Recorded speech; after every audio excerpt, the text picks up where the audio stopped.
What's up, everyone? I made this video a long time ago, so a lot of new subscribers in the last, I don't know, few months even, haven't seen this video, and I'm going to do it and explain it a little bit more. The idea in modern society, okay, how they have it panned out is that the left wing is all for LGBT rights, and the right wing is religious and anti-gay. But they're both missing important context. Homosexuality in the Bible. So everyone knows about Leviticus 18:22. However, is it what really is said there? The Greek word arsenokotai shows up in two different versions of the Bible in Greek, but was not translated to mean homosexual until 1946. Now, in the 1800s, the German Bible said man shall not lie with young boys, as he does with a woman, for it is an abomination. Leviticus 18:22. Same with Leviticus 20:13, young boys. 1 Corinthians, the word arsenokotai that I mentioned previously. And it's important to mention that the Bible was written in Hebrew, but everyone at the time knew that if you were an intellect, you wrote and read in Greek.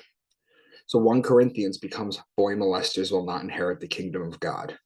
If you were to grab Martin Luther's original German translation from 1534, the guy that started the Lutheran Church, his Bible, they use the word Nabenschonder. Nabin is a boy, Chandra is molester. I've physically seen this Bible. That's what it says.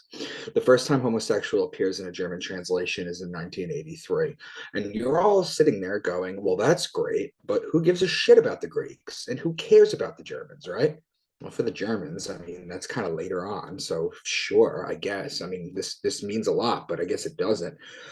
But what about the Greeks? Well, you should know that the Greeks and the Jews, they weren't competing for the most influential people in the world and the people who have the most history left over, but they were in parallel and tandem with each other. Like I mentioned, okay.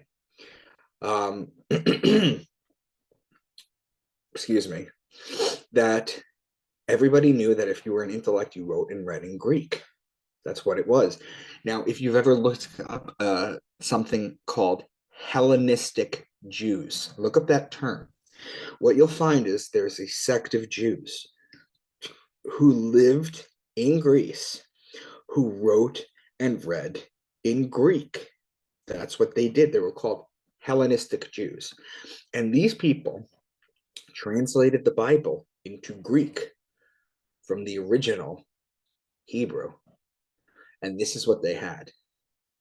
So, all of history for the last 2,000 years and going forward is on a mistranslation that was never supposed to be there to begin with. Okay? It never was supposed to say, man shall not lie with man. It said, man shall not lie with young boys. And the Hellenistic Jews created that when they translated it from Hebrew to Greek, which is right around the same time period. So the idea that you could sit there and just be talking about how the Hebrew Bible is the be all end all. Well, this is competing at the same time, people, and the Greeks are just as prevalent. Okay, so yeah, young boys to homosexual. That's what it basically is.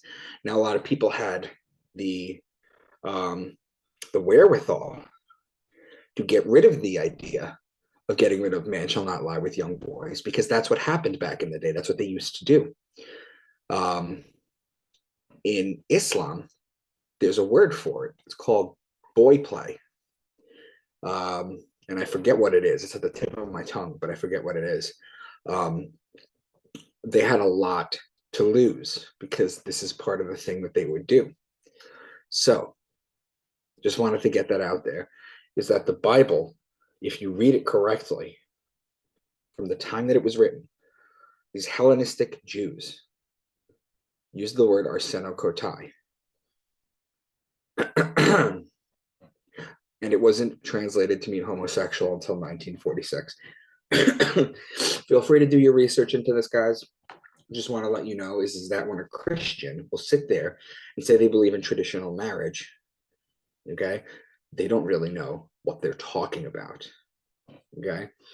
And in fact, for example, when you're talking about this country being a Christian country, or you'll hear Ben Shapiro and a lot of people talk about how this was founded on Judeo-Christian morals. Well, they don't even understand the homosexuality part in the Judeo-Christian morals, but we'll let that slide now. I said my piece on it. I'm done with that. America was not founded as a Christian nation. I'm going to read you 4 quotes from founding fathers. And the day will come when the mystical generation of Jesus, by the Supreme Being as his father in the womb of Virgin, will be classed with the fable of the generation of Minerva in the brain of Jupiter. Thomas Jefferson in a letter to John Adams. What influence, in fact, have Christian ecclesiastical establishments had on civil society?